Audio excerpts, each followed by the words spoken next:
শ্রীরামপুর মিয়াবাড়ি, আসলে এটার মেয়াদের আসলে ইতিহাসটা যদি একটু আমাদেরকে জানান, আর আপনার নামটা পরিচয়টা দিয়ে শুরু করবেন। জি, আমার নাম মোহাম্মদ শাহিন মিয়া। আমার আব্বার নাম আব্দুল মজিদ মিয়া। হ্যাঁ, আমি এদেরই সন্তান।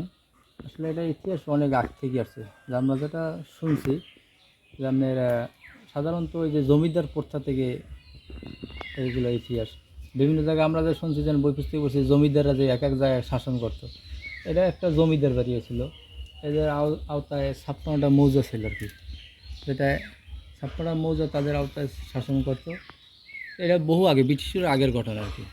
এখন তো আর ওই পরিমাণ ঘটনা আমাদের জানা নাই।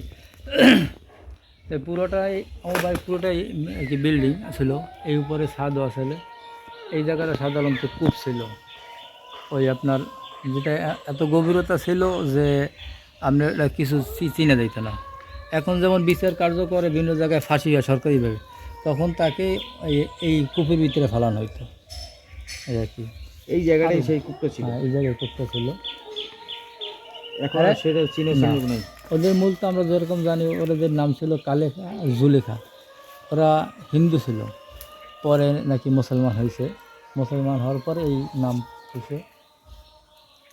পর্যায়ক্রমে এইভাবে তো আসছে আর কি। এই এই বাড়ির আপনারা এসে কি পেয়েছিলেন, কি অবস্থায় পেয়েছিলেন, আপনি দেখছেন কি আপনার জীবদ্দশায়? আমার জীবদ্দশায় সাধারণত এগুলোই দেখছি, আর তো ওই প্রথা তো আর নাই। না, পরে এই ভবন কি কি পাইছেন? ভবনে আমরা একটু আরও বেশি দেখছি, বিভিন্ন জায়গায় রুম রুম করা ছিল, উপরে অনেক জায়গায় ছাদ ছিল আর কি।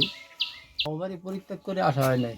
এটা তো মেইন বাড়ি এইটি। পর্যায়ক্রমে যখন বংশ বিস্তার হয়েছে, লোকজন বেশি হয়েছে, তখন আর কি ভাগ ভাগ হয়েছে।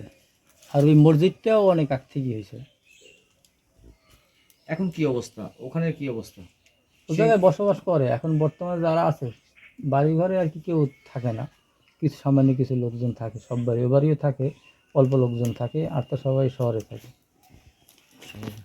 এইখানে এই যে পরিবেশ বা এই যে জিনিস, এটা রক্ষণাবেক্ষণে আপনারা কোনো উদ্যোগ নিয়েছেন বা সরকারি তরফ থেকে কোনো ধরনের উদ্যোগ না না, নিয়েছেন? সরকারি তরফ থেকে কোনো উদ্যোগ নাই। আর আমাদের মানে ওই উদ্যোগ হয় না।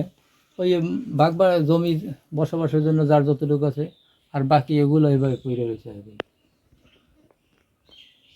মাঝে মাঝে পরিষ্কার করে, পরিষ্কার পরিচ্ছন্ন করে আর কি। পরিষেবা সংস্কারের কোনো উদ্যোগ আজ পর্যন্ত নেওয়া না হয় না, সংস্কারের কোনো উদ্যোগ নেওয়া হয় নাই।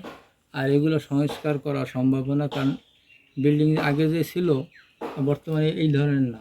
আর এগুলোর টেম্পার নেই, সংস্কার করলেও তেমন থাকবে না। আমাদের এখানে থাকতে পারে।